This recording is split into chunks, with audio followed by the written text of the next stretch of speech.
mucho que ver con otro tema de largo plazo y eso que no me quiero quedar ahí, pero sí les quiero mostrar algunas cositas que me parecen claves de entender. Una, ojo con estas curvas que ustedes ven aquí. Esas curvas son curvas de tendencia de diseños de espesores de flexible rígido. Normalmente los rígidos tienen, por su alta rigidez y baja deformabilidad, tienen curvas más horizontales. Eso quiere decir, vean, por ejemplo, si yo tengo un pavimento que se diseña para 25 centímetros a 20 años y lo diseño a 50 años, no quiere decir que me crece el doble el espesor se me aumenta centímetro y medio. O sea, hay un aumento del espesor muy pequeña en función de los ejes, de los periodos de diseño que sean. En cambio, el flexible sí es mucho más impactante. ¿Por qué? Por el tráfico. Por el tráfico, porque si ustedes toman 10 años de periodo de diseño, ustedes van a tomar los 10 años de tráfico acumulado. Pónganle un pavimento que tenga 20 millones de ejes. Si ustedes diseñan a 20 años ese pavimento, entonces van a 20 años de acumulado.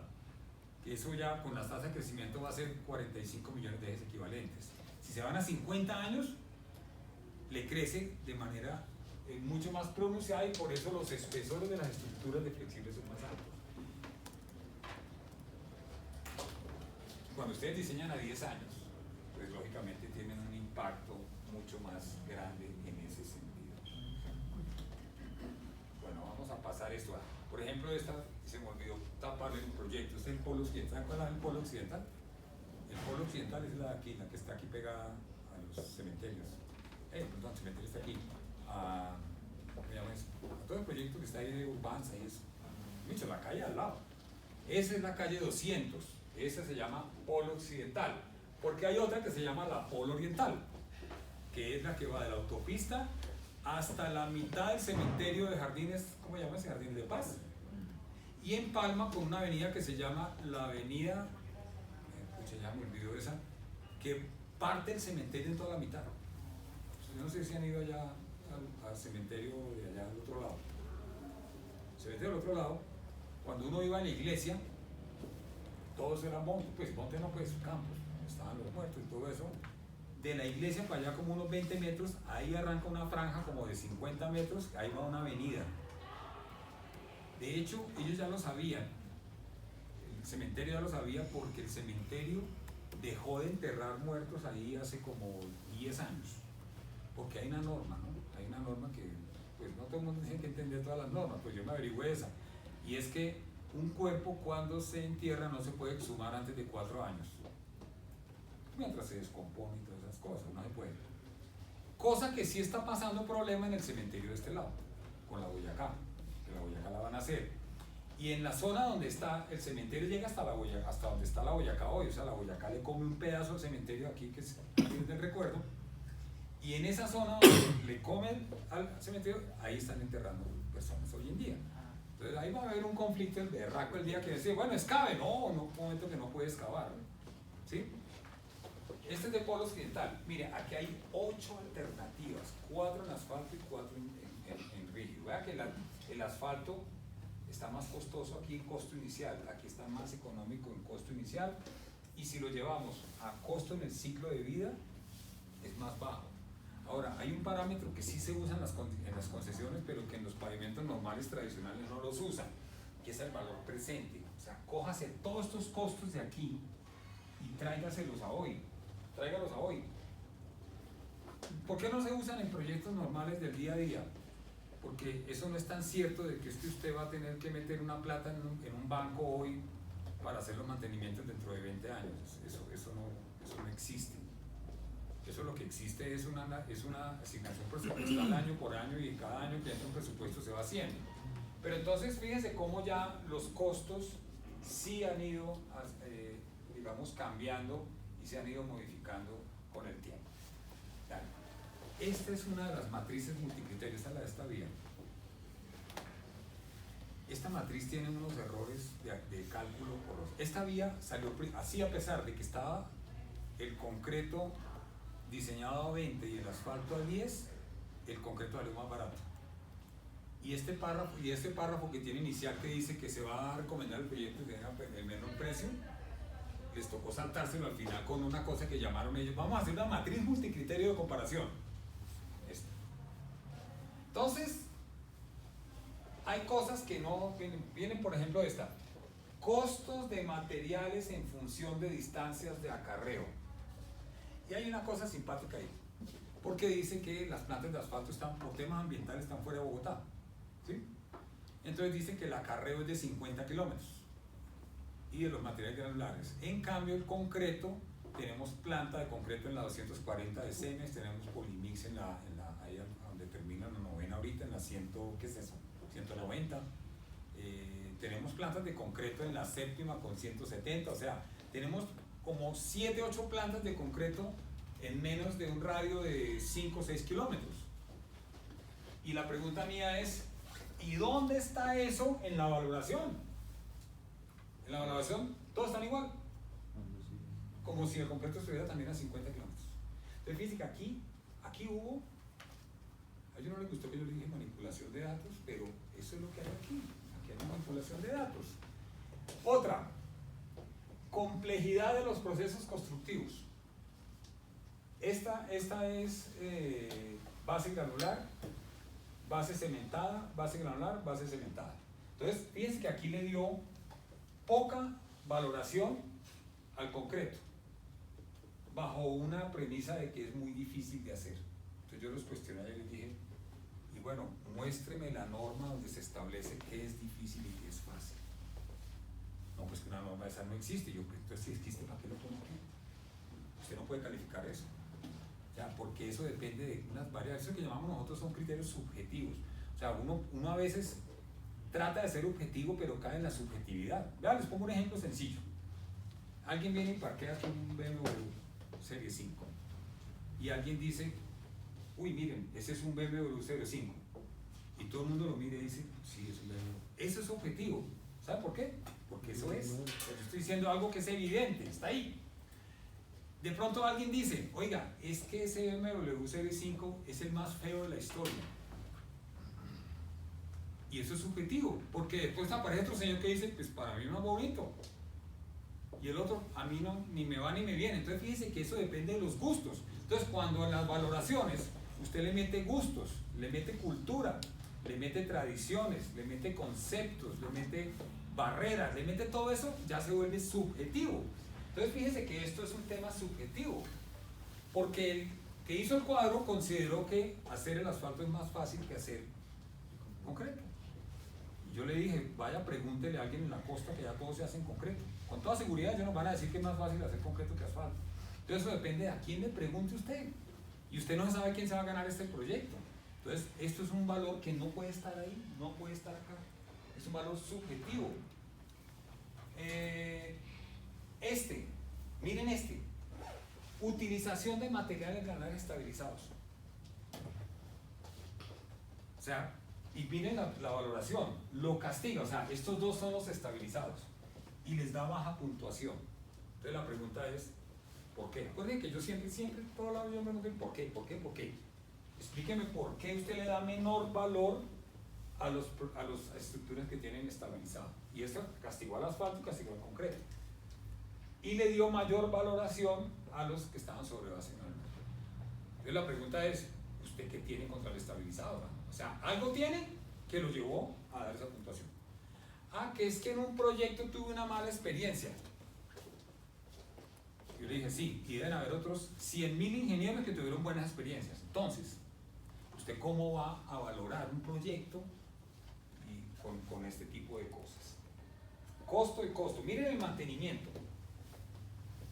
El mantenimiento le puso 2, le puso 3, o sea, las de concreto, las que tienen estabilizado tienen menor mantenimiento. Entonces fíjense que él asumió el mantenimiento como las intervenciones que hay que hacer en una estructura estabilizada o no estabilizada. Pero él desconoció completamente que los pavimentos rígidos tienen menos mantenimiento que el pavimento flexible. De hecho, el pavimento rígido tiene cerca del 7 al 10% del costo inicial y el flexible tiene cerca del 90 a 120% del costo inicial durante 20 años. Entonces, esta no podía ser la valoración de eso. Esto no podía ser. Esto aquí tenía que ser 1 y 1 y aquí 3 y 3. Así sencillo. Y miren cómo le dio las sumas. 14 y 13 y el que ganaba era el que tuviera mayor puntuación. Por un punto ganó esta alternativa. Y la pregunta es, ¿cuántos conceptos cerrados hay aquí que castigaron esta alternativa para que tuviera 13 puntos? Nosotros ya hicimos la recalificación de esto, creo que está por ahí adelante. La recalificación de esto, bueno, creo que está más adelante. Esta es la otra matriz, la de la avenida Polo Oriental y la Santa Bárbara, que es la que cruza el cementerio. El otro eran 7 criterios, estos son 23 criterios. Para no meterme aquí, miren este criterio, métodos de diseño. ¿Saben qué valor hay? Muchos y gran variedad, reducidos y poca viabilidad. Entonces, la pregunta es, ¿y qué? ¿Con cuántos métodos usted tiene que diseñar un proyecto? Con uno. Entonces, ¿de qué le sirve que haya 1000 métodos de diseño? Con uno. Entonces, de que haya un método de diseño, vaya ya, suficiente, punto. Entonces, no tiene por qué valorar ese índice que al pavimento en concreto lo castigó con la supuesta. Ahora, esto depende de qué, esto es tan subjetivo, que eso depende del conocimiento que tenga el que hizo el cuadro. Si el tipo no tiene conocimiento de muchos o pocos, pues se va a rajar, ¿sí? Yo cuando le mostré esto al tipo del IDU, al director del IDU, en cierto momento que me llamaron a eso, el tipo me decía, oiga, pero ¿cómo se le ocurre meter ese criterio de evaluación? Yo le dije, pero no son solamente eso, lo más crítico, ¿saben cuáles son? Es que uno, en un cuadro de comparación de alternativas, usted no puede meter criterios tecnológicos o genéricos. Usted no puede meter eso. Por ejemplo, difusión de la luz. Difusión de la luz es menor en el asfalto, mayor en el concreto, le dio mejor puntuación. Ahí está bien. Pero la pregunta es, dígame, ¿en qué proyecto eso va a cambiar? Nunca va a cambiar. Esa es la tecnología como tal. Distribución de presiones de carga por área y presión. Eso no cambia. Es el efecto placa contra carga puntual. Entonces, esos son criterios genéricos que son de la tecnología en sí, que no tienen por qué estar en un cuadro de comparación. Pero aquí en este cuadro, fíjense que el asfalto tuvo 34 y el concreto tuvo 31. Perdió por 3 puntos. Vean, les voy a hacer una cosa aquí. Distribución de cargas de tránsito. Presión. La presión es mayor en un asfalto y menor en el concreto, y en el texto del cuadro del informe dice, por eso el concreto tiene una mejor distribución de cargas de presión. ¿Y cómo lo calificó? Al revés. Aquí fue donde yo le dije, oiga, quiero creer que es error de digitación, que metió el dedo mal. Pero mirando todo el entorno, no sabe que no. Hay otro. Visibilidad horizontal nocturna, menor visibilidad y mayor visibilidad, y les da la misma puntuación. O sea, ese cuadro está manipulado. Solamente con esos dos, porque si usted le pone aquí al revés este, le pone 2 a este, le baja 1 a este, entonces aquí ya se vuelve 33 y este se vuelve 32. Y si usted le califica 2 a este y deja este con 1, entonces aquí ya se vuelve 33 contra 33, están empatados. Solamente con esos. Pero resulta que había otros 10 ítems que estaban, otros 12 ítems que estaban mal calificados. Otros 12 ítems que estaban mal calificados. Aquí vuelve, mire que vuelve y coloca ¿dónde está la facilidad de construcción? Facilidad de procesos constructivos. Mire, alta facilidad 2, baja facilidad 1. O sea, eso es subjetivo. Entonces fíjense que estos cuadros de comparación, ojo, y esto es lo que estamos viendo en el mercado, ¿no? Esto es un proyecto del año pasado, o sea, de una avenida importante aquí en la ciudad de Bogotá. Entonces hay que tener mucho cuidado con esto para que esto no se vaya a ver. Vean la diferencia exacta. Este es exactamente de la vía aquí Polo Occidental. Miren el espectro de diseño a 10 años y miren el espectro de diseño a 20 años. O sea, ¿qué diferencia hay entre diseñar a 10 y 20? No solamente el valor, es el tráfico acumulado de uno y otro que lleva a que las estructuras tengan unos costos diferenciales y esto. Mire el costo. Y así todo, con este error, el pavimento de concreto salió más barato. Entonces, Todos esos son los errores conceptuales que hay de comparación de los pavimentos. ¿Dónde está? Errores en 14 criterios y errores en los otros. Bueno, esto lo voy a pasar como un tótem para llegar, quiero llegar al diseño, porque ya nos falta 40 minutos.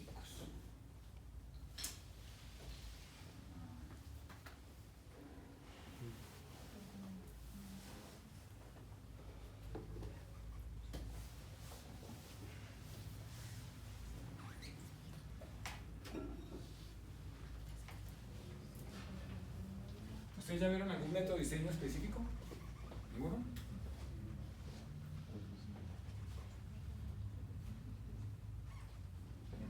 Bueno, ya que se brincó esto.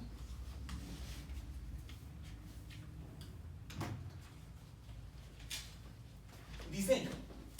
Vamos a ver un poco el diseño. Ustedes que ya vieron construcción, pero volvamos a qué es lo que le llega al constructor para poder hacer este diseño. Entonces, importante lo que vimos ahorita. Cuando usted tiene métodos diferentes, usted va a encontrar espesores diferentes. Esta, por ejemplo, aquí era lo que les mostré. Esta es la vía Gambetta que yo les mostré en Perú. La vía Gambetta tenía un diferencial de espesores gigantesco entre ASTO y PCA. O sea que hay que considerar. Esa vía Gambetta se diseñó para 350 millones de equivalentes. O sea, eso es una... Yo cuando comencé todas estas lides de pavimentos, yo me acuerdo en el INVIES que había una clasificación. Pavimentos de más de 10 millones y de menos de 10 millones. Eran como los pavimentos de alto tráfico y de bajo tráfico. Pero a nivel urbano, ya cuando uno maneja transportes masivos, ya comienza a mirarse. Ya cuando maneja puertos, cuando maneja plataformas de aeropuertos, cosas de ese estilo, las cargas se disparan y comienzan a ser mucho más impactantes que cualquier otra carga de esto. Esto es lo mismo.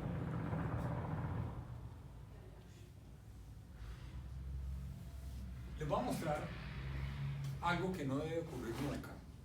Esto me lo encontré en el proyecto de la autopista norte cuando hice el estudio de patología.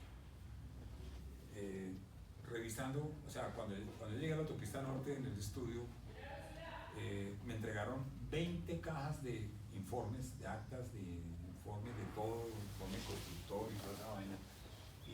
Leyendo, yo tapo esa vaina para que no vaya a quedar ahí. Pues aquí el objeto no es exponer a nadie ni nada de esas cosas.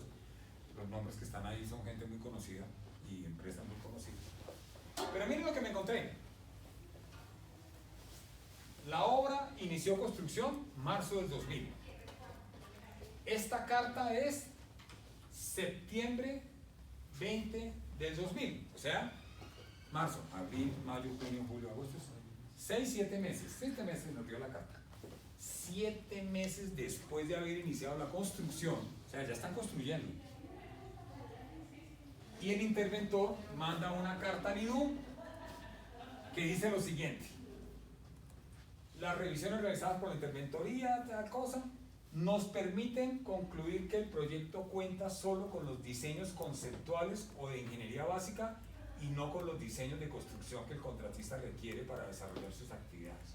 Entonces la pregunta que yo me haría es: ¿y cómo lleva 7 meses construyendo? O sea, ¿qué hizo en los 7 meses? Porque ya construyó infraestructura, entonces ¿con qué diseño lo construyó? ¿Cómo supo dónde estaban las juntas? ¿Dónde estaban los ensayos? La autopista fue un problema coyuntural gigantesco. El diseño de la autopista, y eso lo encuentra uno ya cuando se mete en la patología, la autopista la diseñó, la mandó a diseñar, no el IDU, la diseñó el FONDAT, el Fondo del Departamento Administrativo de Tránsito. ¿Por qué la mandó a diseñar el FONDAT? Porque asumían que el tema de Transmilenio era un tema de tráfico. Y por eso caía dentro. En ese momento no existía la Secretaría de Movilidad. Entonces dijeron: esto es un tema de tránsito de Bogotá, entonces lo maneja el tránsito. Y el tránsito mandó a contratar el diseño. Hizo una aplicación, se lo ganó una firma inglesa que se llama Steve Davis & Green. Y la firma inglesa, curioso, estaba en Inglaterra, ¿no? Inglesa, ¿no? No tenía sede aquí, tenía una oficinita. Y entonces subcontrató todos los estudios, subcontrató el estudio de tránsito, subcontrató el análisis hidráulico, subcontrató subcontrató todo, y después contrató a otra persona para que integrara todo. Ese es el caldo de cultivo por un error, porque usted toma un insumo de aquí sin saber cuál fue el concepto para llegar a ese valor y todo ese tipo de cosas. ¿Saben qué me enteré? Pues el error de los errores crasos. Tránsito de los carriles mixtos de la autopista norte. Cuando veo yo esa vaina y dice, se tomó la distribución de tránsito del peaje de los Andes. Y dije, pucha, los peajes de los Andes, ¿dónde están? ¿Y dónde están todos los colegios de Bogotá que están aquí, que no van al peaje? El bus del colegio llega, entra aquí, sale y se va para allá. Todo el tráfico habitacional de Bogotá, que es diferente a lo que pasa por el peaje. Pues resulta que el diseño lo hicieron con el tráfico del peaje. Arranque por ahí. Arranque por ahí y después váyase al Sinclinal, váyase a esto y todo eso. Esto no puede ocurrir porque esto lleva a que la obra tenga problemas graves. Este, por ejemplo, es del método Ashton. Estas son las variables del método Ashton, que son los mismos de asfalto. Digamos, el Ashton es para asfalto y para concreto. No son los mismos porque concreto cambian unas cosas. Este es el espesor, los ejes equivalentes a la vía gambeta, la confiabilidad del diseño que debe ser igual para asfalto y concreto, la desviación que es para concreto, módulo rotura, módulo elasticidad, transferencia de carga, todo esto sí es para algunos, para asfalto por ejemplo, también el tema del coeficiente de drenaje, pero estos datos son ya para concreto. Con esos datos se calcula y arroja el espesor que se deba tener para llegar a ese pavimento. ¿Sí? Bueno, vamos a llegar al método Ashton.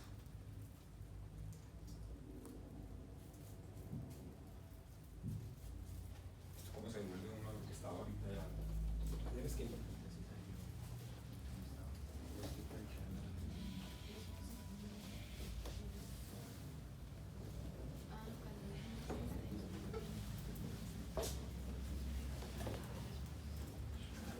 Bueno, esta es la fórmula de la Ashton. ¿Se acuerdan que les dije que es una fórmula medio compleja? Es una fórmula bastante compleja porque está el logaritmo de los ejes equivalentes, que es que en otros lados aparece como el W18, son los kips, aparece la desviación estándar, el depth, que es el D, que es el espesor, o sea, este fórmula la arroja espesor. Delta de PCI, de serviciabilidad inicial y final. Fíjense que aquí vuelve a entrar el D y aquí vuelve a entrar el D. Fíjense que el D está en tres lados. Entonces lo que tiene que hacer el software internamente es desglosar esto para aislar el D y resolver el espesor. Y cuando eso lo haga con todo el resto de datos, le arroja el espesor que está aquí. Entonces el método de la ASTO está basada en ese tipo de cosas. La ASTO ha tenido evoluciones adicionales. Esta es la guía suplementaria de diseño del ASTO 98. Recuerden que el ASTO es 93. 5 años después ellos sacaron esta guía, que normalmente el ASTO normal toma esto de aquí y ahora este ASTO tiene esto que está aquí. Eso que está ahí son cositas adicionales que no tenía el otro.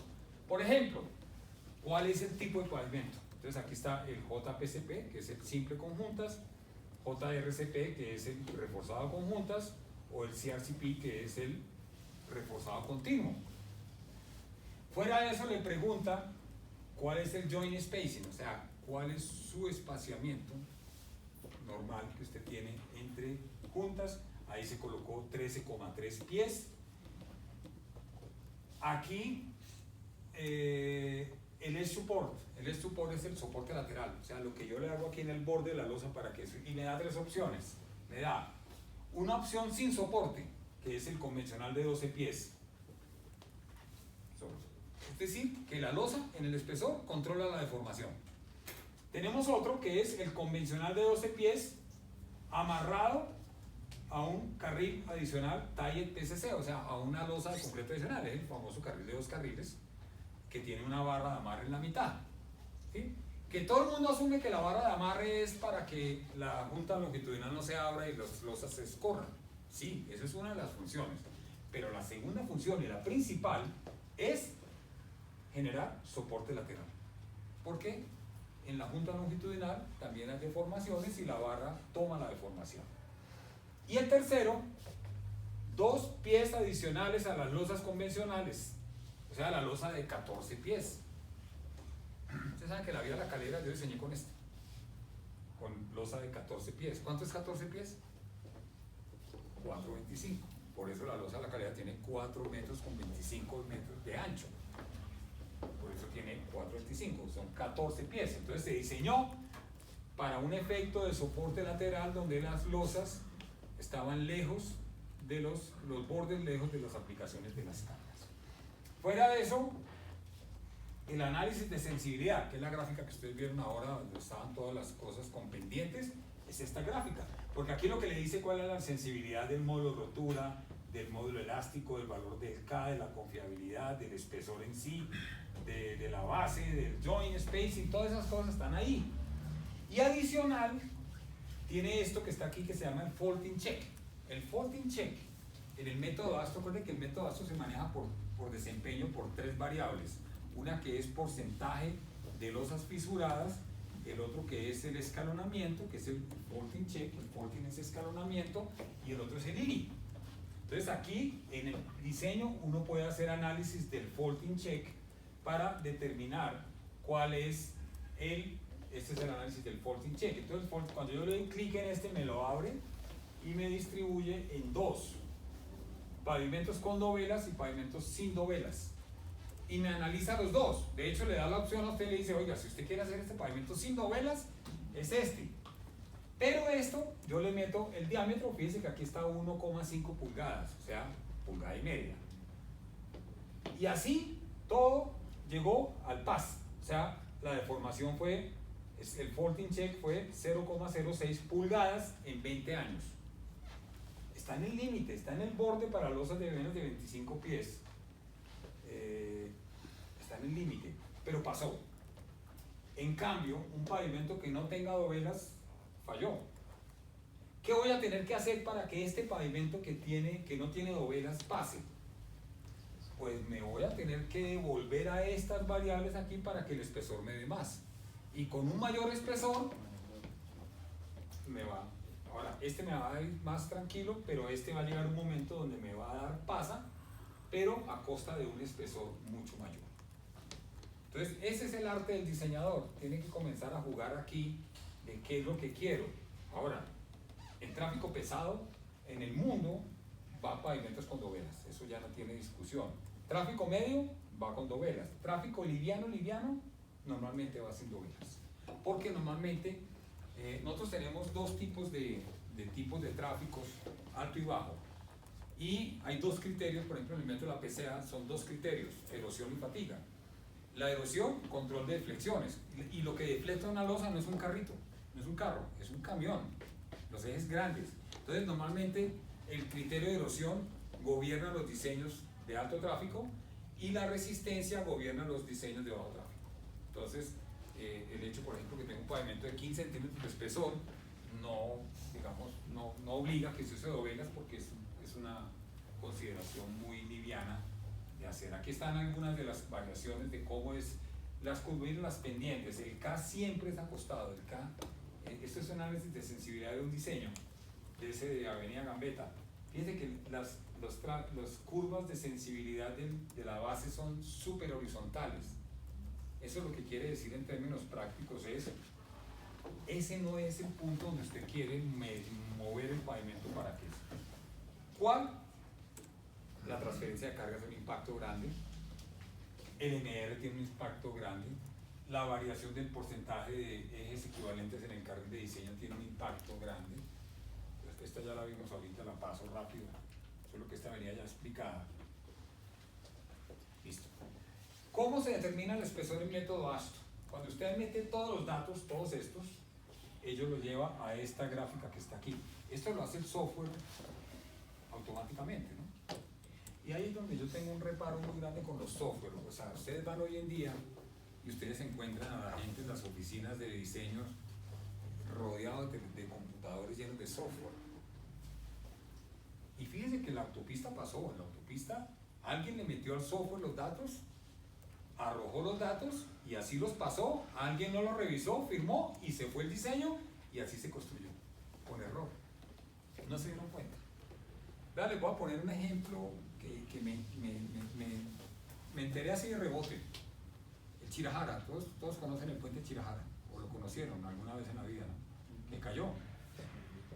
El Chirajara lo diseñó, tuvo un recorrido de diseño, pero bueno, lo diseñó una firma en Medellín.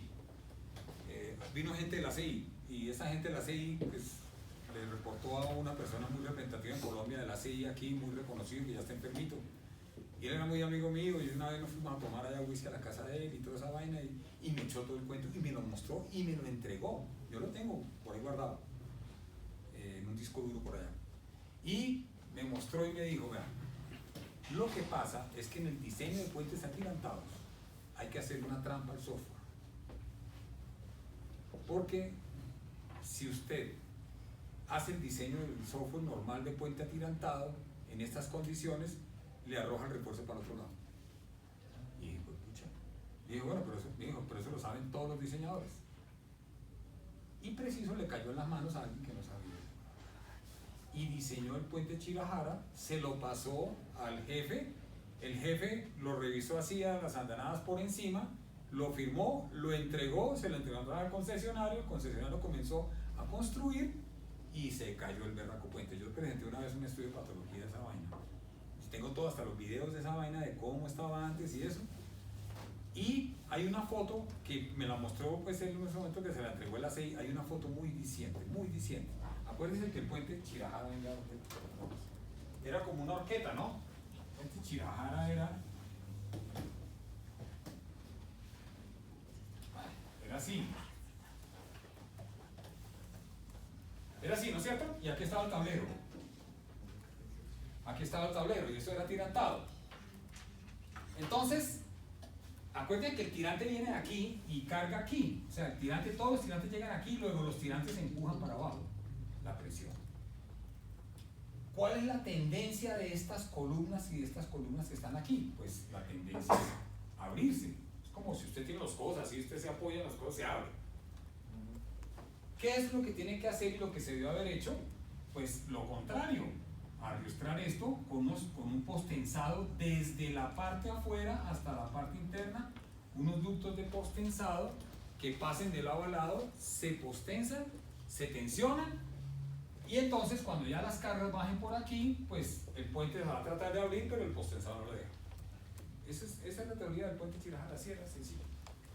Y hay una foto muy famosa, que pues lógicamente no les gusta mucho al concesionario mostrarla, y es que están durante la construcción de esta zona de aquí, están construyendo esto, y resulta que los ductos de postensado que tenían que estar en este sentido, estaban en sentido longitudinal, al revés. Así estaba el plano estaba al revés. Y lo que me dijo el señor que es diseñador estructural, el turro, me dijo, hombre, al software, en esa parte del software hay que ponerle un signo negativo a un dato. O sea, si usted le mete ese dato positivo, se lo pone longitudinal. Y si usted le pone menos, se los pone transversal. Yo le dije, oye, ¿no se nos ha ocurrido modificar el software para ponerlo normal? Oye, ¿usted lo quiere transversal, longitudinal? Pregunte. No, pero todo el mundo ya lo sabe. Ah, no, pero es que resulta que ese no lo supo. Y está la foto con los ductos longitudinales. Y los tensionaron, metieron los cables, tensionaron y tensionaron fue, miren lo que hicieron. Ahora miremos la columna de este lado. Está la columna así, pues aquí ya se ve como si fuera así, quebrada acá. Aquí está el tablero. Aquí está el tablero. Lo que hicieron fue tensionar así. En vez de tensionar de lado a lado, tensionan longitudinal. ¿Qué hicieron? Al tensionar, cogen toda la losa y la echan para abajo. La presión hacia abajo. ¿Para qué? Para generarle más fuerza a esta horqueta para que se abra más rápido. ¿Sí? Para al revés. Y fíjense que el puente se cayó sin estar terminado, sin estar con todo, por software de diseño. Y yo lo que veo es que en las oficinas de diseño hay mucho software. Y la gente se volvió experta en los software. Eso sí, le saben mover el software para arriba y para abajo. Y yo he visto gente que no tiene ni pito de idea de pavimentos diseñando pavimentos. Porque alguien me dice, alguien le pasa una hoja de papel y dijo, métale esto. Y lo que arroja, allá va. Él no sabe si 20 centímetros. Vean, nosotros hicimos un concurso de diseño, lo hacemos todos los años. Lo hacemos todos los años. Lo acabamos de hacer ahorita, hicimos el evento en Guatemala. Eso lo hacemos como federación. El año pasado fue en Barranquilla, lo hicimos. Y traemos un resto de gente para que haga. Y nosotros tomamos un software que se llama Payment Designer. Les entregamos eso, así sean 0 kilómetros. Y hay gente que, listo, le mandamos un dossier de diseño donde dice, oiga, el tráfico, considere el tráfico de una vía intermedia alimentada por esto, tal. Y cuando llega el software, pues hay 4 opciones y hay una sola que encaja con esa descripción. Es ponerle lógica. Oiga, el 95% de la gente le pega la cosa, sin tener experiencia, y han diseñado buenas cosas. Una vez, en uno de esos, este año, no, el año pasado, nos llegó un pavimento con 4 milímetros de espesor. Milímetros. Eso lo arrojó el software. Y reportó eso. Entonces nosotros cuando ya le hicimos después, oiga, venga, quiero comentarle, hombre, eso es ilógico. Porque solamente el tamaño máximo del agregado es pulgada y media o pulgada, entonces, ¿cómo hace para tener un pavimento de 4 milímetros con un agregado de 20 milímetros? ¿Tiene lógica? Ah, sí, no. Claro. Eso lo debió haber hecho antes de pasar el diseño diciendo, oiga, esto está raro, ¿no? Otro grupo nos mandó un diseño de 6 metros de espesor.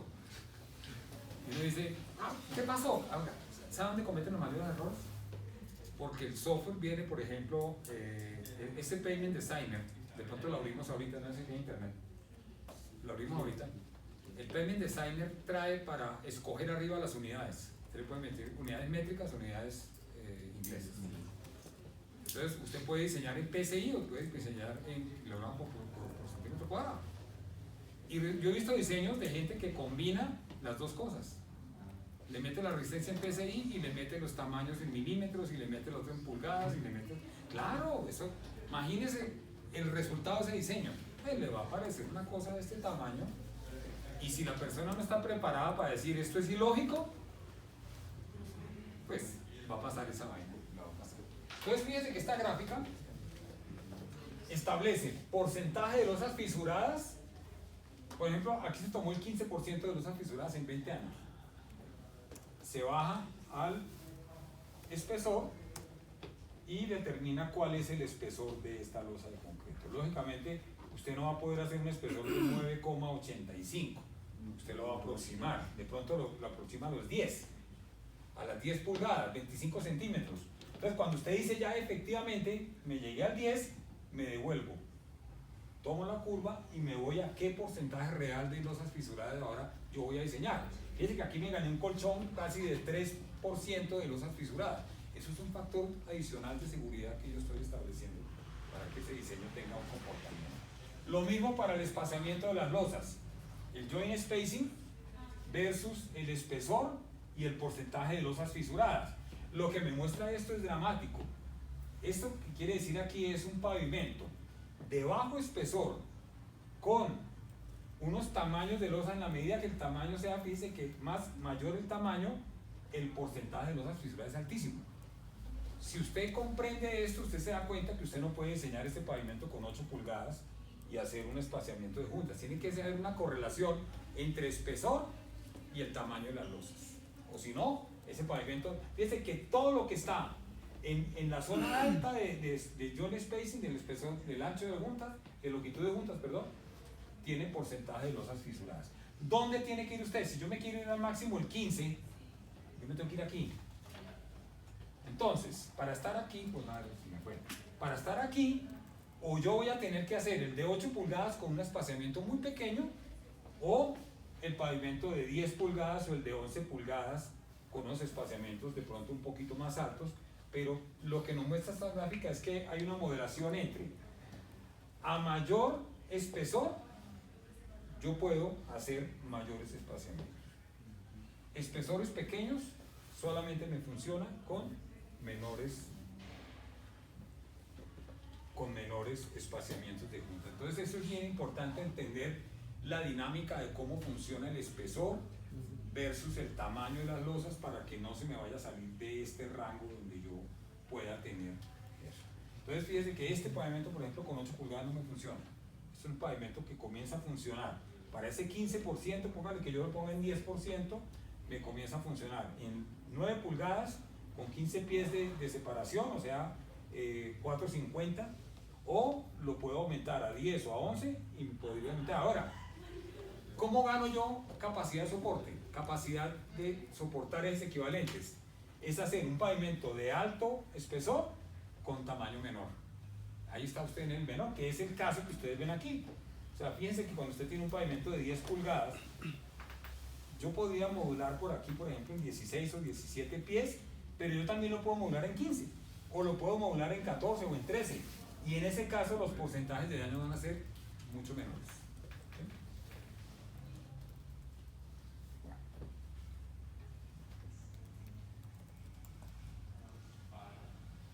Bueno, este es el método de diseño de la PCA, que es el Portland Cement Association. Fue publicado inicialmente en el 32, o sea, esto no es nuevo. Ya dentro de poquito ya cumple 100 años. Fue actualizado en el 66 y reactualizado en el 84. Y tiene dos factores, dos criterios que son estos aquí. Fatiga, mantener los esfuerzos en el pavimento debido a las repeticiones de carga dentro de los límites seguros y de esa manera prevenir la fisuración. Normalmente la fatiga lo controlan los pavimentos de bajo tráfico. Y tenemos el criterio de erosión, que esto ya lo vieron ustedes ahorita, es este, limitar los efectos de la deflexión del pavimento en los bordes, puntas y esquinas. Y de esa manera, ya como consecuencia, controlar la erosión de los materiales de base. Pero no se puede confundir con la aerodinamicidad, porque si ustedes la confunden, pues ustedes van a tener problemas con eso. Hay varios criterios, hay análisis de fatiga y análisis de erosión y cada uno de ellos baja. Pero hay una cosa bien interesante, que es esta. Esta es la carga y estas son las repeticiones. Entonces, la pregunta es, ¿cómo hago yo para conectar la carga con las repeticiones? Porque yo puedo coger esa línea para abajo o para arriba. Y eso no lo manejo yo. Eso, ¿dónde le da aquí? Depende de esta. Porque este es el intermedio, este es el que le escala dónde está. Entonces, si yo uno esta con este y lo disparo, me da ilimitadas. Pero si yo tomo un factor muy alto, lo hago así, me da poquito. Entonces, esto es lo que se llama el stress radio factor, es el factor de esfuerzos. Y aquí es donde les he venido contando que normalmente del 100% de la resistencia uno tiene que estimar que máximo 30%, 25%, 20% del esfuerzo con relación a la resistencia. Fíjense que eso se da aquí. Cuando usted toma estos stress radio factor es el porcentaje del esfuerzo de la resistencia que yo voy a esforzar el pavimento. Entonces aquí está el 25%, el 20%, el 15%. Aquí tomé, por ejemplo, el 21, 22, 23. Fíjense que cuando yo conecto los chips aquí de ese eje, con este punto 23, lo llevo y me da ilimitadas. ¿Qué pasa si yo llego a tomar un stress radio factor de 40? Al hacer 40, me voy a venir y ese pavimento me va a soportar menos de 1000 repeticiones de carga. Y entre ilimitadas y 1000, pues está el pavimento completo de cuánto va a durar. Entonces yo siempre tengo que estar arriba de eso. Entonces para poder estar arriba de eso, independiente de la carga, yo siempre tengo que tomar factores de esfuerzos bajos. Y eso igual, mírenlo, este es en el criterio de fatiga, este es el análisis de erosión. Fíjense que es lo mismo, la carga, el erosion factor y las repeticiones. Entonces yo tengo un factor, por ejemplo, de 2.1, o sea que es el punto 20, 21, ilimitadas. Pero si yo tomo algo mucho más grande, por ejemplo del 0.34, fíjense que me va a bajar completamente.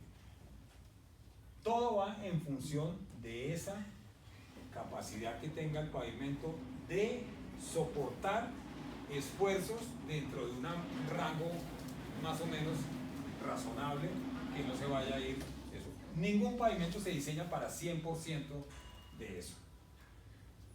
No se puede confundir criterio de erosión con erodabilidad. Son dos conceptos completamente diferentes. El método de la PCA, el control de erosión es deflexión, y en la dinámica de materiales, la erosión es la pérdida de material. ¿Por qué se pierde material en una superficie? ¿Por qué se raspa el material?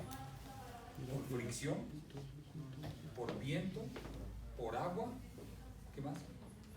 Por algo mecánico, que es fricción, pero no es por deflexión. Por deflexión se quiebra, no se raspa. Entonces, no se puede comer. Este fue el gran error de Caracas Autopista. Este fue el gran error de Caracas Autopista.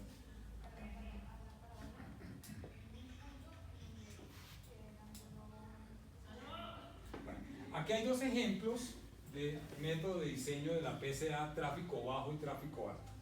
Uno, cómo modela este pavimento. Yo siempre recomiendo, por ejemplo, cuando inclusive pues, en diseños y eso, cuando me entregan software, yo también les digo, pues ahora entrégueme el manual. Haga eso mismo que usted hizo aquí, pero hágalo con los abacos, porque con abacos es coger unas gráficas y coger una reglita y tirar una línea y uno para acá. Mire a ver cuánto le da y compárelo contra lo que le dio en el software automático. Aquí está, por ejemplo, para tráfico bajo. En el tráfico bajo, en la modelación del PCA, usted le da primero el espesor. ¿Sí? Fíjese que es al contrario. En muchos diseños, en ASTO, usted le da las variables y le define el espesor. En método PCA, usted arranca con el espesor. De hecho, es un dato de entrada. ¿Y por qué es importante arrancar con eso? Porque es importante que el diseñador, antes de comenzar a diseñar, sepa más o menos cuánto espera. ¿Sí? Vea, si usted me preguntara en este momento, por ejemplo, mire, vamos a hacer la troncal del Transmilenio de la avenida Boyacá, ¿qué espesor usted le colocaría a esa troncal? Yo de una vez le digo 30, o en el peor de los casos 27 para arriba. O sea, eso yo ya lo espero, yo ya lo sé. ¿Qué pasa si yo hago esa modelación y me arrojó 20 centímetros? Yo sé que algo está mal, o sea, eso es lo que dice, no me lo esperaba. Si me da 30, 31, 28, 29, está dentro de lo que yo esperaba. Entonces, por eso el método PCA arranca con el espesor. Aquí le pusieron 6 pulgadas. Con esas 6 pulgadas, usted se va a los abacos. Tiene una mundial de abacos aquí gigante. Se va a los abacos y comienza a modelar. Le comienza a generar datos, por ejemplo, como el estrés radio factor, que para fatiga, fíjense que aquí se cogió, por ejemplo, un modelo muy alto de 60%. Usted hace los cálculos de cuál es, con la frecuencia, las fatigas de los ejes simples y tándem, y hay un cuadro adicional de ejes trident, y lo suman, y al final le da el consumo de fatiga de cada eje.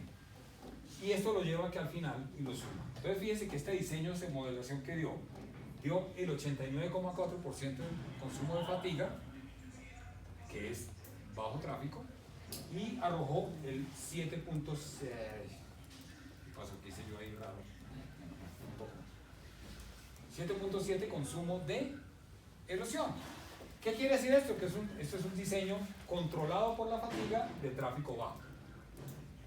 O sea, los 100. ¿Qué pasa si aquí me hubiera arrojado 120%? No puede pasar del 100. Entonces, cuando usted le dé 120, usted tiene que devolverse aquí y ponerle 7 pulgadas. Y volver a hacer el análisis con 7 pulgadas, le va a cambiar el estrés radio factor, le va a cambiar estas sumatorias, y aquí le tiene que dar menos de 100%.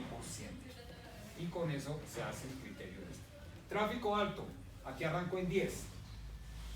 Usted saca todos los análisis, aquí por ejemplo que ya el tráfico alto, como es el control de deflexión, no puede ser más del 25-30%, aquí está en 25,7%.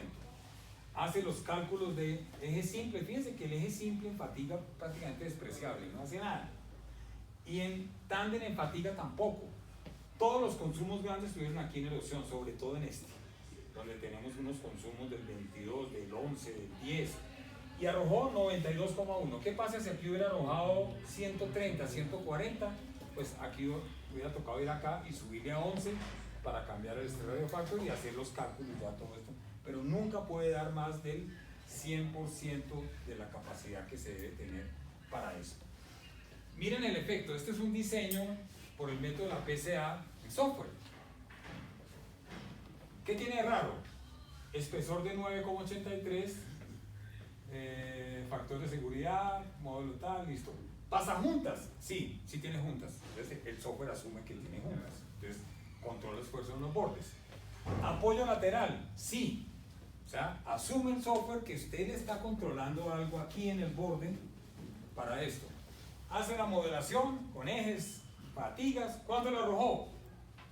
Fatiga 0.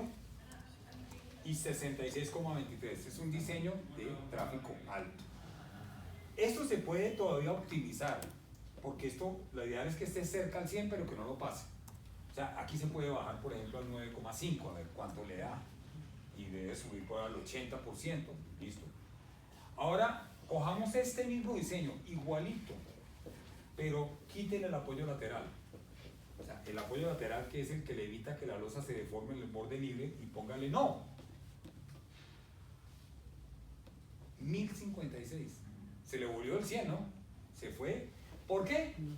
Porque el apoyo lateral lo que hace es que requiere más espesor para poder controlar la deformación del borde. Entonces, ese espesor que tenía de 9,83 ya no le da. Entonces, lo que va a tener que hacer para bajar esto del 100% es venir acá y de una vez ponerle por lo menos 12 pulgadas a eso para que le dé el espesor que se requiere para este tipo de consideración. Entonces, método ASTO y método PSA calculan una gran cantidad de variables. Vean, aquí esto yo lo hice por el tema de la autopista y la Caracas, este análisis, porque en el diseño decía que se permitía hasta un 150% de consumo de fatiga y de erosión. Y ahí yo hice la pregunta, ¿por qué? Si el método dice 100, porque usted va a decir antes 150. Y resulta, entonces les mostré esta gráfica y les dije, miren los espesores en función de los porcentajes de erosión con el método. Y esto es sencillo, usted lo que tiene que hacer es coger el método, meterles erosión 100 o permitir que llegue al 150 o permitir, y usted va a ver que cada vez los espesores van bajando, bajando, bajando. Entonces, si ustedes permiten, por ejemplo, que un diseño tenga el 300% de criterio de porcentaje, ustedes lo que están haciendo es permitir un subdiseño. Están subdiseñando. Y esto es lo que se hizo en la autopista cuando se hizo esa consideración de esto. Y miren que esto por ejemplo es de los pliegos de la calle 26. Los pliegos de la calle 26 decían, miren lo que dice, que además de la fatiga, además del criterio de la fatiga, el control de erosión asociado al deterioro producido por la erosión del material subyacente. Fíjense que ahí se rajó otra vez también. Y se rajó 5 años después de la otra rajada que ya habían tenido de ese tema. No aprenden. Y fue lo que dice después. Por lo tanto, el pliego de condiciones, particularmente en el apéndice técnico, permite utilizar un límite de la erosión del 150%, cuando el método dice 100%. ¿Sí? Y ese es el extracto del método. Aquí dice, de trial thickness, aquí dice, para el diseño de tal cosa, no puede ser mayor al 100%. O sea, el método lo dice clarito. A cuenta que le dicen, oiga, esto puede ser el 100, pero ustedes se van hasta el 150. Porque el 150% es un espesor menor. En este caso, va a ser prácticamente 24, póngale que aquí sea 5 milímetros menos. 5 milímetros menos que usted está gastando, ¿para qué? Entonces hay que tener cuidado con ese error de concepto. Este es el Pavement Designer. Yo creo que no alcanzamos ahorita a moverlo, pero si quieren anoten esa dirección que está ahí. Este diseño, este método es gratuito. Ustedes no lo van a tener, o sea, ustedes no lo pueden descargar. Este es un método que está en la nube. Ustedes pueden entrar, pueden hacer diseños, hacen el diseño y pueden descargar el resultado de su diseño, eso sí, pero el método no se puede descargar. Con este método pueden diseñar sobre losas, o sea, pueden diseñar white topping, pueden diseñar pavimento convencional, pavimento reforzado, pavimento continuo, CCR, entre otras, porque de las asociaciones que participaron aquí está la RCC Pavement Council. RCC es Roller Compacting Concrete. Aquí está la National Ready Mix Concrete Association, está la Portland Cement Association y la American Concrete Pavement Association. Entre los 4 hicieron el metodología de diseño, es gratuito. Ustedes se meten, pueden moderar. ¿Cómo era fácil de manipular? Que el concurso estudiantil que nosotros hacemos todos los años de diseño de pavimentos, con pelados 0 kilómetros de pregrado que no tienen ni idea de esta vaina, y les enseñamos en 2 horas cómo diseñar, y al otro día les ponemos un ejercicio de diseño y la gran mayoría diseña, ¿sí? Con este software, que es un software que tiene, digamos,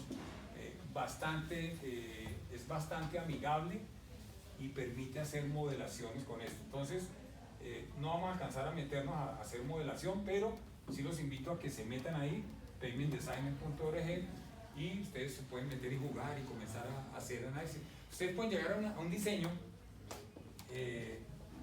y llegar al final y ustedes dicen, bueno, pero ¿sabe qué? Le voy a quitar las barras. Entonces se devuelven y le quitan la barra. Tiene análisis de sensibilidad al final. Les puede mostrar qué es lo que pasa con una variable, si se extiende, si se encoge, todo ese tipo de cosas. Pueden hacer datos como distancia máxima entre juntas, ¿sabe?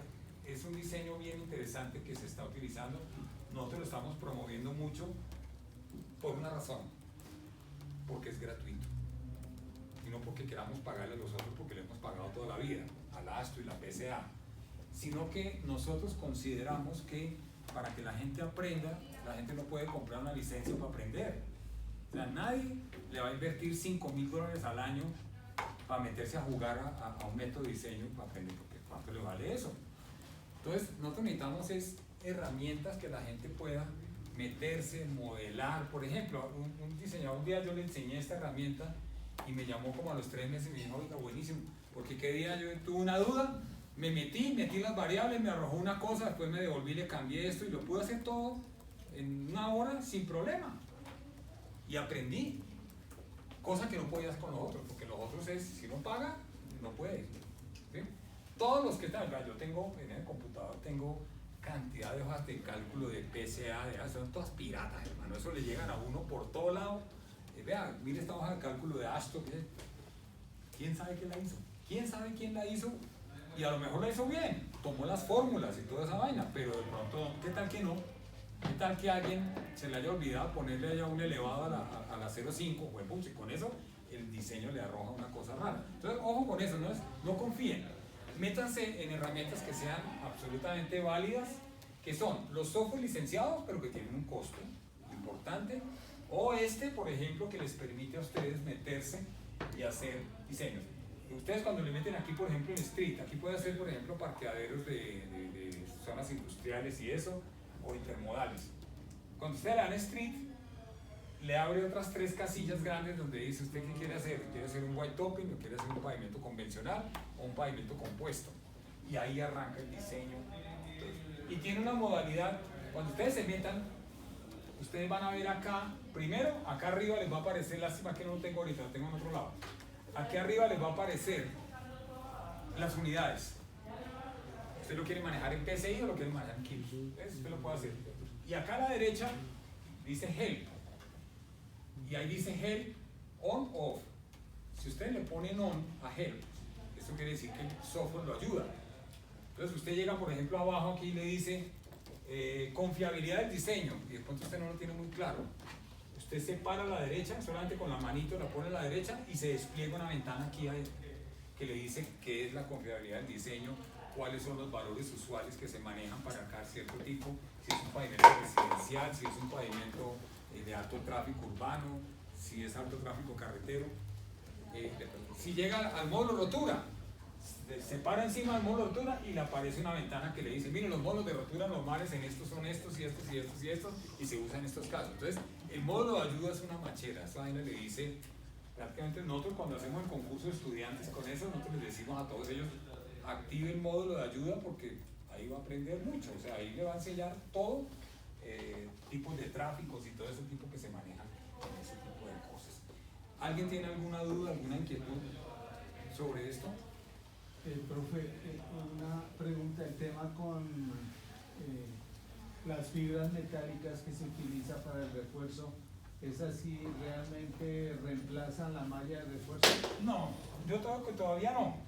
Mire, hay 2 tipos de fibras, hay macrofibra y microfibra, ¿sí? La microfibra se utiliza para control de retracción. Es un tipo de fibra que se usa para que el pavimento, el concreto no se fisure en estado, al final del estado plástico. Y es una fibra que amarra las cosas. Están las macrofibras. Lo que pasa es que hay condiciones en las que las macrofibras funcionan y reemplazan el acero, pero en otras no. En alta tracción, la barra todavía sigue siendo una muy buena opción. En Medellín hay un puente, ¿Todos conocen la Universidad de AFIT en Medellín?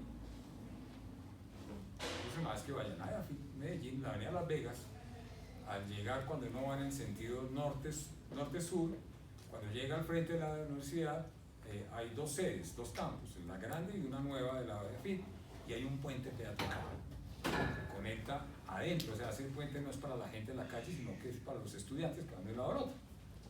Ese puente está hecho en dovelas, con fibras, con UHPC sin refuerzo. Ahí hubo reemplazo total, pero no solamente por la fibra, por el UHPC, ¿sí? Que tiene fibra y que tiene microsílice y que tiene otra serie de cosas. Cuando hay alta tracción, por ejemplo en un pavimento, usted nunca va a poder reemplazar por fibras la transferencia de carga en las juntas, porque acuerde que usted en la junta se corta, y al cortar, pues ya usted le quitó un porcentaje, ahí ya la fibra queda cortada, no hay conexión de una con otra. Y de ahí para abajo se fisura, entonces cuando hay fisura, pues la fibra queda ahí ya prácticamente amarrando, pero no compensa, no compensa. En ciertas modalidades sí. Yo creo mucho en las microfibras para control de contracción y creo mucho en las fibras, macrofibras, como potenciar la resistencia. O sea, la resistencia a la flexión se incrementa de una manera muy importante, eso sí, porque las fibras están en todas las direcciones. Entonces en eso la amarra, cuando una fibra se quiere separar de la otra, la fibra lo amarra. Entonces, pero todavía yo no he visto el reemplazo. Ahorita en Brasil, yo estoy en un plan en Brasil que se llama PUC, se llama Pavimento Urbano de Concreto, y estoy apoyando a la asociación de allá, y allá tomaron una decisión que fue pavimentos con fibras sin barras. Bueno, funciona, en bajo tráfico sí, y en tráfico medio bajo, o sea, en zonas residenciales eso funciona muy bien, pero tráfico alto, por ejemplo, transporte masivo. Transporte masivo, hay sitios donde la malla se requiere. La malla, por ejemplo, en el Campín, yo tengo las fotos del Campín, al frente que se hizo la estación del Campín. Todas las losas que están contra la estación, paradero, todas están reforzadas con malla en la parte de arriba, porque es donde se necesita la tracción. O sea, cuando usted tiene una losa así, o sea, usted tiene una losa acá, y usted tiene la estación aquí, y usted llega al bus acá, y le carga una llanta aquí, esta losa lo que trata de hacer es deflectarse mucho en el borde libre. Entonces, en ese caso, hay que colocarle una malla de refuerzo, digamos que hay dos losas aquí, una malla de refuerzo aquí, en la parte de arriba. Y con eso controlo. Cuando esta losa se quiera, supera la resistencia del concreto, pero la malla me lo controla.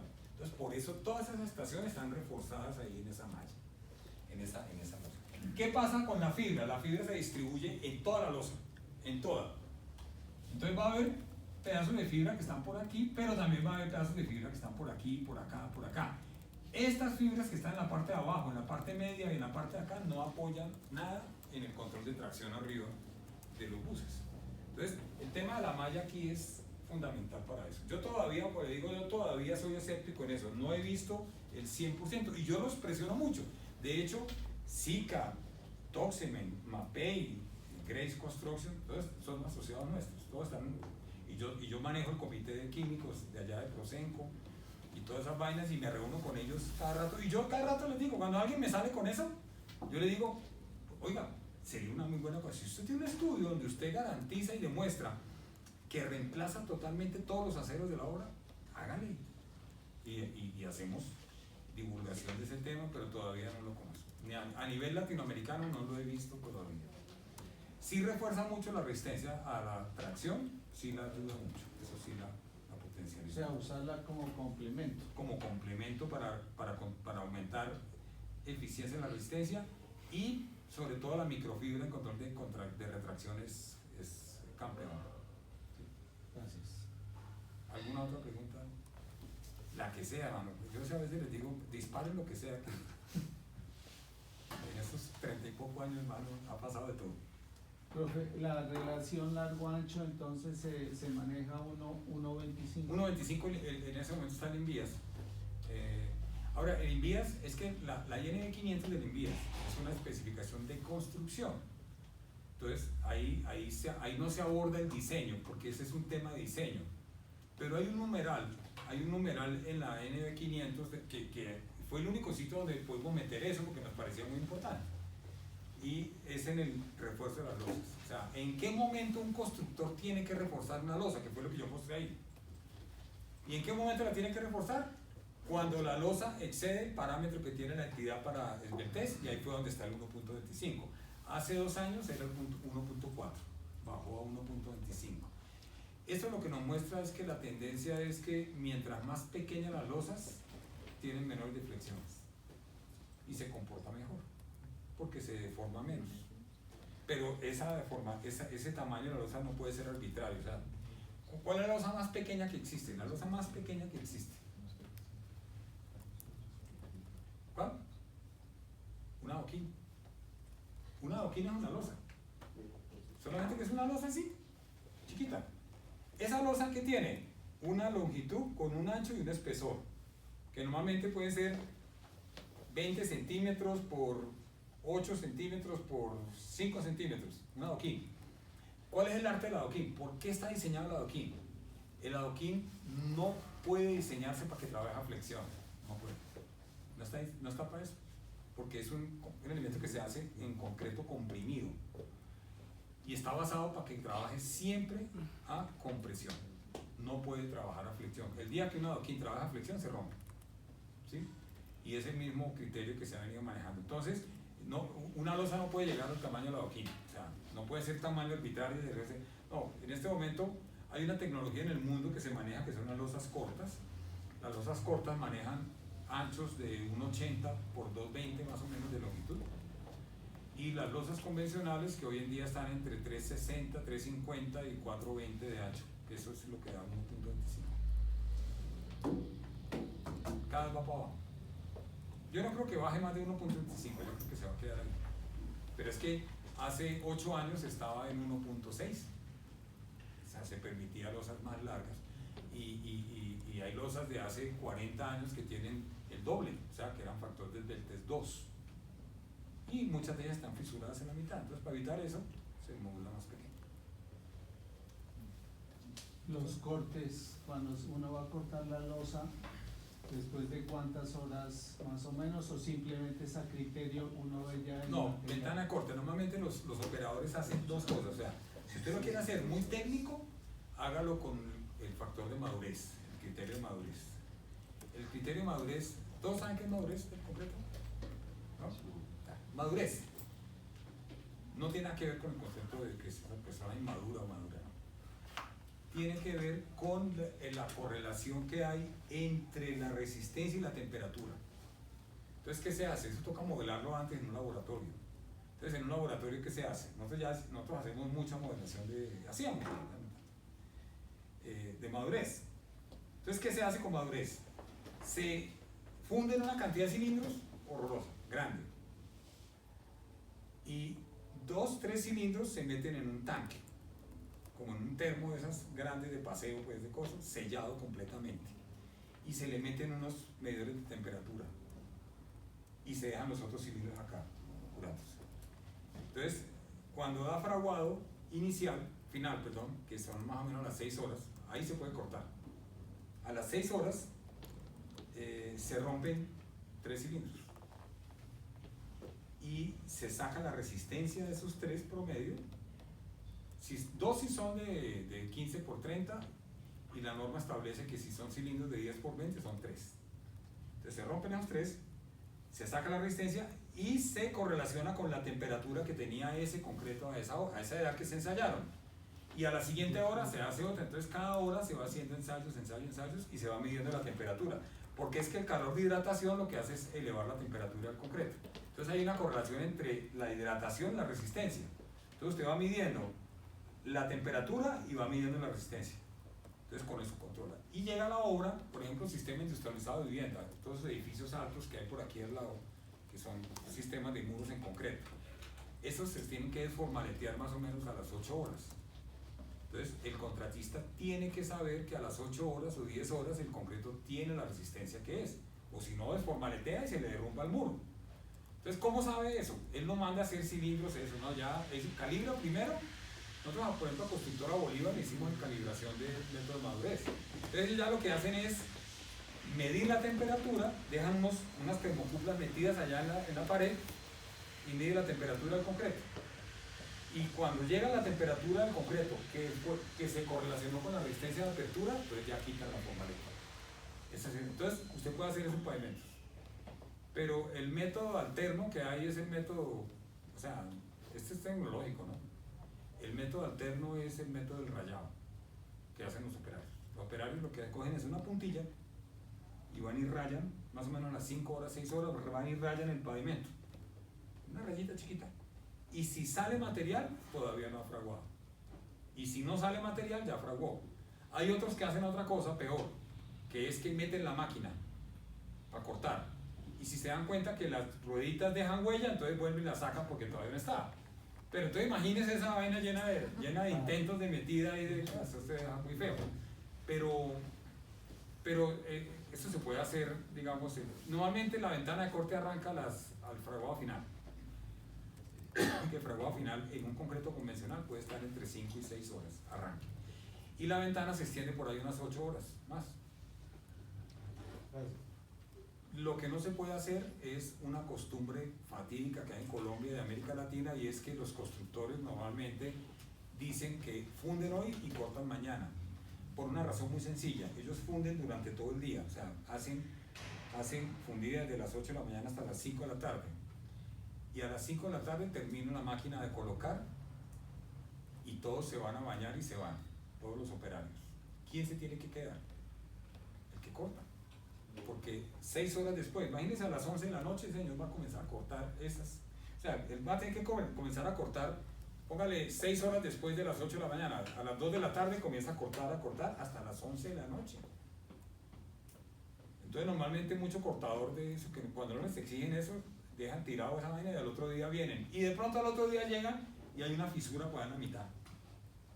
Entonces la única, sí, una fisura, esa fisura es de contracción, que la pudo haber evitado si cortaba. Entonces por eso en los proyectos grandes el tema de horario es atípico, o sea, hay gente que tiene que trabajar hasta tarde y madrugar, no hay otro. ¿Listo? ¿Alguna otra duda o pregunta? Si tienen dudas o preguntas en cualquier situación que se presenten por ahí rara, pues a través del profesor Carlos lo pueden preguntar, y él me manda la pregunta, y con el mayor gusto, en la medida de lo posible, hacemos la. Pues, muchas gracias a ustedes. Muchas gracias. Ingeniero, dándole las gracias por su tiempo.